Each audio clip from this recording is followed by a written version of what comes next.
Bonjour, bonsoir à tous et à tous. Je vous salue dans le nom merveilleux de Jésus-Christ. C'est moi, Pic. Voilà, j'ai décidé de faire des vidéos de 5, 10, 15 minutes que j'appelle les Pic vidéos.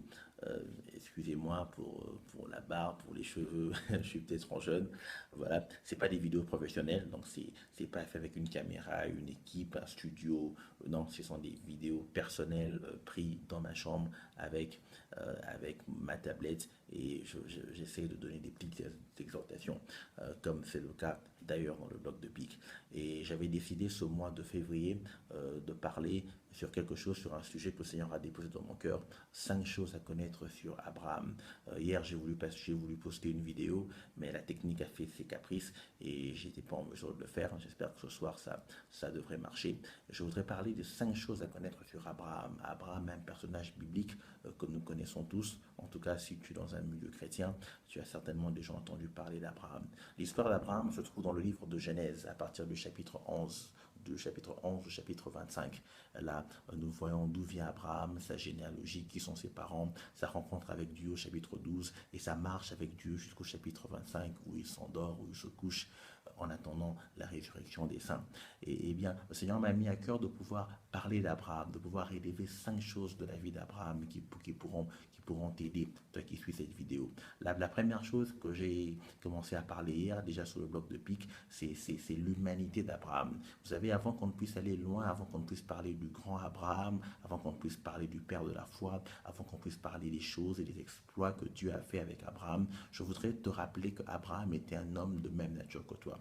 Le problème aujourd'hui avec la plupart des chrétiens, c'est quand nous lisons la Bible, la parole de Dieu, nous croyons que les personnages ou les hommes et les femmes dans la Bible parlent étaient des personnes extraterrestres, des personnes qui avaient des super pouvoirs, des personnes qui avaient des capacités extra-humaines, des personnes qui pouvaient faire des choses que toi et moi ne pouvons pas faire. Non, la Bible nous dit dans Jacques chapitre 5, verset 17, que Élie était un homme de même nature que nous. C'est-à-dire, ne vous détrompez pas, c'était pas un homme qui dormait la journée et marchait la nuit. Ce n'est pas un homme qui marchait la tête en bas et les pieds au-dessus. C'est pas un homme qui ne connaissait pas les chemins des toilettes. Ce n'est pas un homme qui n'avait pas faim, qui n'avait pas soif. Non, Élie était un homme de même nature que toi et moi, sujet aux mêmes faiblesses. Le sang qui coulait dans Élie, le sang qui coulait dans Abraham, le sang qui coulait dans David, dans Gédéon, dans Ruth, dans Esther, dans tous ces personnages, dans Paul, dans Pierre, c'était un sang rouge, pas un sang bleu, pas un sang vert, pas un sang violet, mais un sang rouge comme le tien.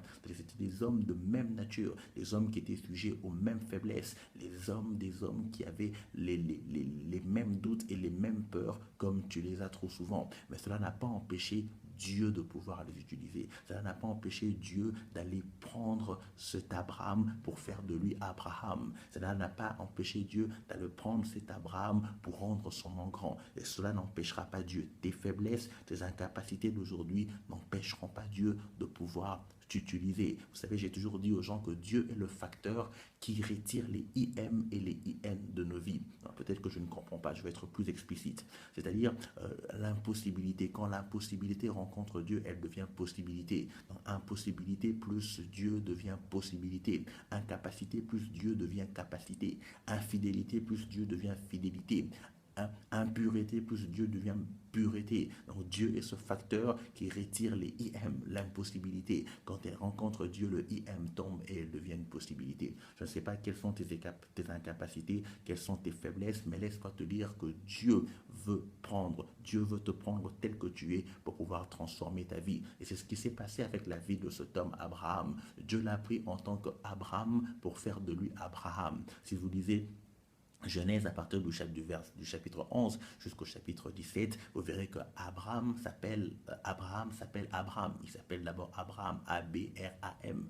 Mais avec ce processus, Dieu marche avec lui. Dieu marche avec lui à partir du chapitre 12 jusqu'au chapitre 17. Dieu change son nom. Son nom n'est plus Abraham, mais son nom devient Abraham. Eh bien, si vous voyez, vous verrez qu'il y a une grande différence, il y a une totale différence entre l'homme Abraham et Abraham que Dieu va former, Abraham que Dieu va façonner. Abraham vient d'une famille polythéiste. Si vous lisez dans Genèse chapitre 11, on parle de la généalogie d'Abraham, qui sont ses parents, et vous verrez que c'est quelqu'un qui est sorti d'une famille, d'un clan polythéiste, des hommes qui adoraient plusieurs dieux. Ils avaient plusieurs dieux, ils ne connaissaient pas le seul vrai Dieu, ils ne rendent pas culte au véritable Dieu, mais ils adoraient les idoles de terre, les idoles d'argent, les idoles d'or. C'est de ce background-là que vient Abraham. Mais cela n'a pas empêché Dieu de pouvoir le choisir. Je veux dire à quelqu'un qui est en train de suivre cette vidéo que ton background ou ce que tu es en train de vivre maintenant n'empêchera pas le Seigneur de pouvoir te choisir parce que Dieu a un travail, Dieu a une mission à faire avec toi. Parce que pour Dieu, ce qui compte, ce n'est pas le début, mais c'est la fin. Ecclésiaste chapitre 7, 8 dit mieux vaut la fin d'une chose que son commencement. Ce n'est pas le début, ce n'est pas l'endroit où tu te trouves qui compte, mais c'est là où Dieu t'emmène. Ce n'est pas d'où tu viens qui compte, mais c'est là où Dieu est en train de t'amener. Je veux dire à quelqu'un ce soir, sois concentré, sois attache-toi à Dieu parce que ta fin sera glorieuse, parce que ta fin avec Dieu sera plus grande que tes commencements. Il y a certaines personnes qui pensent qu'ils ne peuvent pas aller loin dans la vie, tout simplement parce qu'ils viennent peut-être d'une famille pauvre ou d'une famille qui n'a pas beaucoup de moyens, ou peut-être parce qu'ils n'ont pas fait de grandes études, ou peut-être parce qu'ils ont tel handicap, ou peut-être parce qu'ils ont beaucoup de challenges. Mais laisse-moi te dire, comme je suis en train de le dire, que ce n'est pas d'où tu viens qui compte, mais c'est là où Dieu est en train de t'amener. Je n'ai jamais vu une personne recevoir une médaille ou une coupe parce qu'elle commence à courir, elle commence la course avec vigueur, elle commence à courir plus que tout le monde et on lui donne la médaille. Non, non, non. La médaille et le trophée se donnent pour ceux qui passent la ligne d'arrivée en premier. Il y a une ligne d'arrivée qui t'attend. Si tu la passes en premier, c'est en ce moment-là que tu recevras le trophée, c'est en ce moment-là que tu recevras la coupe. Pareil, si toi et moi sommes chrétiens aujourd'hui, ce n'est pas parce que l'ange Gabriel est apparu à Marie, ce n'est pas parce que à l'âge de 12 ans Jésus discutait avec les pharisiens, ce n'est pas parce que Jésus a marché sur les eaux, ce n'est pas parce que Jésus a multiplié les pains, ce n'est pas parce que Jésus a guéri les malades, mais si toi et moi nous sommes chrétiens, c'est à cause de la croix, parce que Jésus a décidé de finir la mission, il a décidé de finir sa mission à la croix. Si à Gethsemane, Jésus s'était détourné, si au jardin de Gethsemane, Jésus avait pris la fuite, il n'avait pas accepté de prendre la croix, eh bien toi et moi nous ne serons pas chrétiens, c'est-à-dire nous sommes chrétiens parce qu'il est allé jusqu'au bout, parce qu'il est allé jusqu'à la fin. Alors laisse-moi te dire que Dieu a encore de grandes choses à faire avec toi. Là où tu es, les problèmes, les challenges que tu traverses en ce moment, ce n'est pas la fin de ta vie. Abraham avait un problème dans son couple avec sa femme Sarai, il n'avait pas d'enfant, bien qu'il était riche, il ne savait pas qui allait hériter de ses biens, mais ce n'était pas la fin de sa vie. Au chapitre 12, quand il entend la voix de Dieu,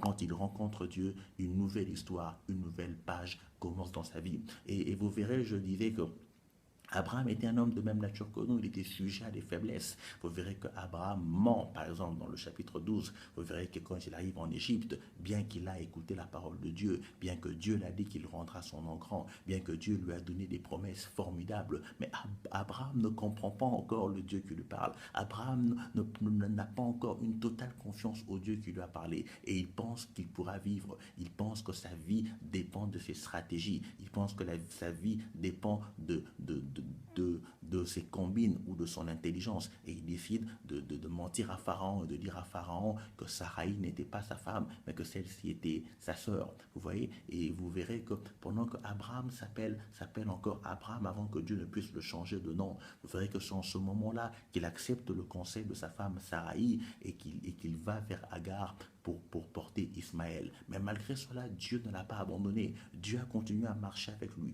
Dieu a continué à marcher avec Abraham jusqu'à ce qu'il change à Abraham l'identité. Jusqu'à ce qu'il dise, Abraham, tu ne t'appelleras plus Abraham, mais tu t'appelleras Abraham. Je veux changer ton nom. Je veux transformer ton nom. Je veux dire à quelqu'un que la plus grande décision et la bonne décision que tu as eu à faire en tant qu'homme, dans ton humanité, dans ta faiblesse, c'est d'accepter Dieu. C'est de donner ta vie à Jésus. Maintenant que ta vie appartient à Jésus, Jésus est en train de marcher avec toi. C'est un processus. Ne t'arrête pas. Que le péché ou que les faiblesses ou que tout ce qui peut t'arriver en ce moment ne puisse pas t'arrêter, ne puisse pas te faire quitter, ne puisse pas te faire sortir de la voie du Seigneur.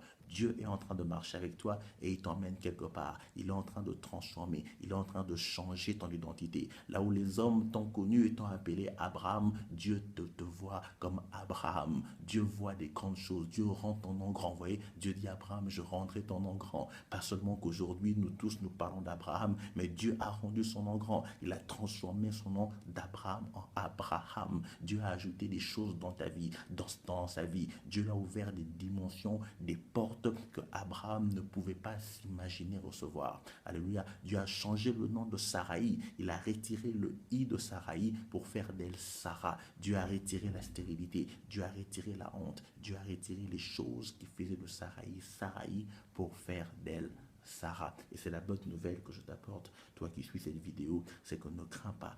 Dieu te prend. Dieu connaît ta condition d'Abraham, mais Dieu est en train de faire un travail. Dieu est en train de faire un travail dans ta vie pour te rendre à Abraham.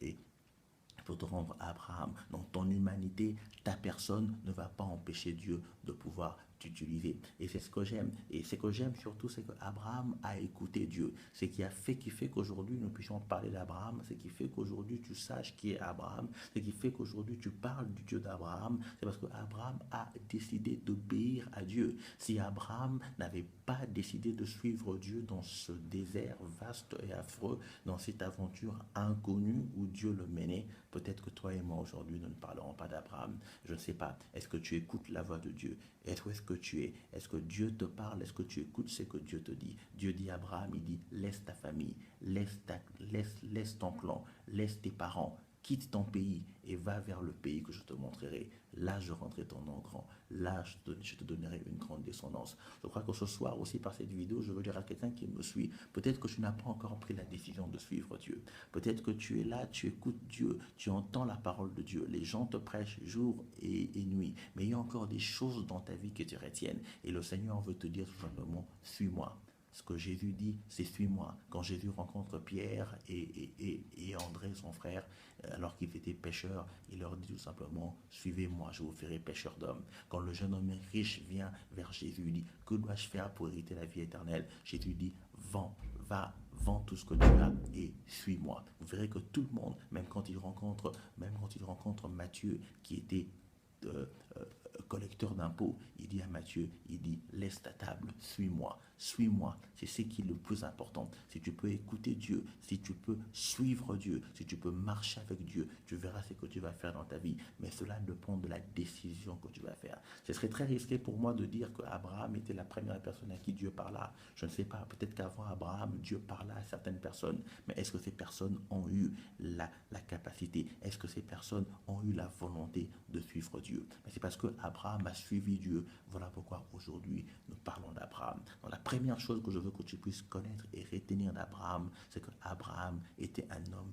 de même nature que toi et moi, mais parce que il a rencontré le divin, parce que son humanité a rencontré le divin, sa vie a changé. Je veux te dire que ta vie, que ta destinée, que tout ce qui est de ta vie peut connaître un grand changement, un terrible changement le jour où tu rencontres le divin, le jour où tu décides de suivre le divin. Ainsi, les faibles pas de 4 lépreux peuvent être transformés en un bruit, peuvent être transformés en un bruit de chariots et des chevaux parce qu'ils ont décidé d'aller dans la direction où Dieu voulait qu'ils puissent partir.